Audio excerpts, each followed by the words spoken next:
normally makusisikhathi sokuphela konyaka kuba neprogram sesisazi ukuthi umkhandlo onakekelayo umkhandlo wethini siba neprogram yokukhumbula abantu abadala yilapho sihlala khona njengoba ubona nje siyababungaza sibe nelunch nabo since kuphela unyaka sithola isikhathi nje sokuhlala nabo nathi njengabaholi bomphakathi sizobusa uKhisimusi wethu thina abantu abadala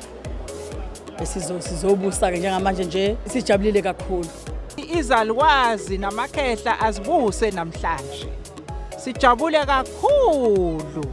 sijabule kakhulu emphakathini waseNanda sibonga ubabukhansela uphohlo